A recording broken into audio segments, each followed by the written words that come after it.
নামটা তার ছিল মাওলানা ফরহাদুল হক।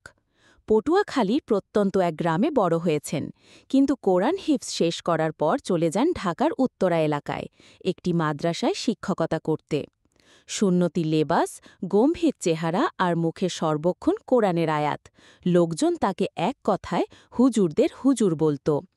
তিনি নিয়মিত রোকাইয়া করতেন, অনেক জিনের রোগীকেই ঠিক করে তুলেছেন বলে এলাকার লোকজনের বিশ্বাস।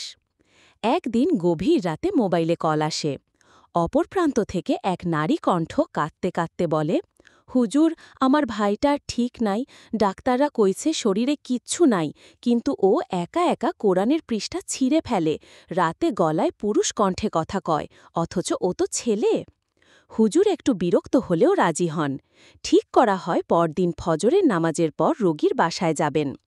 বাসাটি ছিল তুরাগের ধোলাই পাড়ে, ছোট একতলা বাড়ি। বাড়ির মধ্যে থমথমে পরিবেশ, আলো নেই, শুধু রোগীর মায়ের চোখে অদ্ভুত ভয়। রোগীর নাম সাইফ, বয়স 18। দেখতে স্বাভাবিক, তবে চোখে যেন কিছু নেই, বসে আছে কোনায় চুপচাপ। হুজুর বসলেন, তারপরে সূরা বাকারার প্রথম আয়াত পড়া শুরু করলেন। আয়াত পঠনের তৃতীয় মিনিটেই ছেলেটা হঠাৎ হেসে উঠল। এইটা তো পুরাণ হুজুর, আর কিছু শেখেন নাই নাকি? কণ্ঠটা ছিল একেবারে পরিণত, রুক্ষ এবং ধীরে ধীরে কেমন যেন অন্যরকম হয়ে উঠছিল।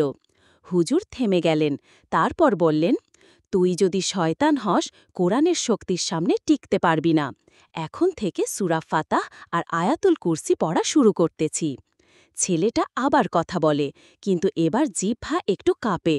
এই আয়াতগুলা তো আমার মুখস্থ, হুজুর, মনে নাই, আপনিই তো পড়াইছেন তখন।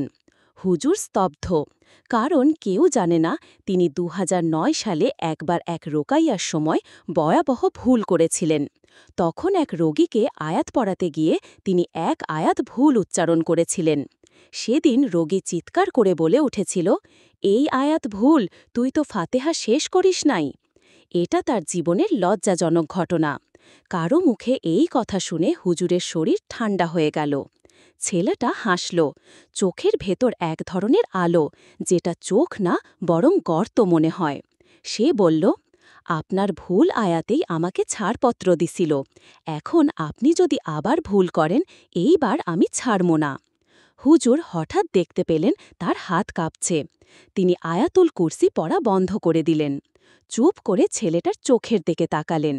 মনে হল চোখের পেছনে অন্য কিছু আছে, যেন আয়াত ঢুকতে পারছে না, উল্টো প্রতিধ্বনির মতো ফেরত আসছে।